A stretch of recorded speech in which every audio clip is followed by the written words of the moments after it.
বাংলা সাহিত্যের ইতিহাস 2 এই সাবজেক্টের খ ও গ বিভাগের lecture exclusive short suggestion share করব। আশা করি এখান থেকে তোমাদের অনেকগুলো কমন থাকবে।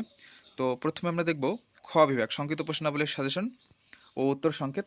যাদের লেকচার বই রয়েছে, সাজেশন বই, তারা সেখান থেকে মিলে নিতে পারো। তো প্রথম প্রশ্নটি হচ্ছে, বাংলা সাহিত্যের আধুনিকতার বৈশিষ্ট্যগুলো কি?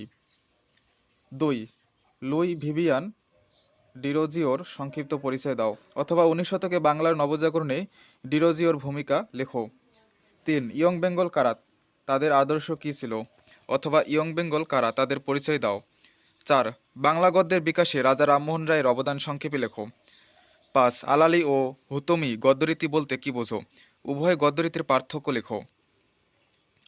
6 কল্লোল যুগ বলতে কি বোঝো, এ যুগের প্রধান বৈশিষ্ট্য কি। 7 বঙ্গদর্শন পত্রিকার পরিচয় দাও, অথবা বঙ্গদর্শন পত্রিকা সম্প্রদায় বঙ্কিমচন্দ্র চট্টোপাধ্যায়ের ভূমিকা মূল্যায়ন করো। 8 বিহারীলালকে ভোরের পাখি বলা হয় কেন, অথবা বিহারীলালকে ভোরের পাখি বলা হয় কেন, সংক্ষেপে আলোচনা করো। 9 প্রহসন কি, সংক্ষেপে আলোচনা করো। 10 বাংলা নাটকের ইতিহাসে নীলদর্পণ এর গুরুত্ব বিচার করো। 11 প্রবন্ধকার মোতায়ের হোসেন চৌধুরীর পরিচয় দাও। তো খ বিভাগে এখানে মাত্র 11টি প্রশ্নের সাজেশন দেওয়া হয়েছে। এখন দেখব আমরা গ বিভাগ রচনামূলক প্রশ্নাবলীর সাজেশন।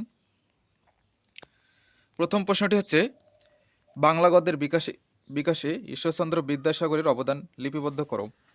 2 উইলিয়াম কেরির অবদান মূল্যায়ন করো। 3 বুদ্ধির মুক্তি আন্দোলনে কাজী আব্দুল ওদুদের ভূমিকা বিচার করো। 4 গদ্যশিল্পী হিসেবে মীর মোশাররফ হোসেনের অবদান আলোচনা করো।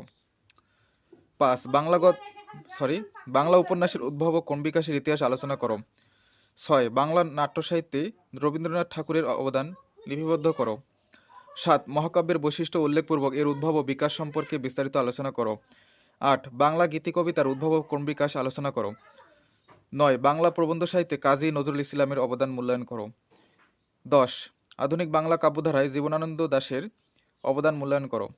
11 বাংলা গদ্য সাহিত্যে প্রমোদ চৌধুরীর অবদান মূল্যায়ন করো। তো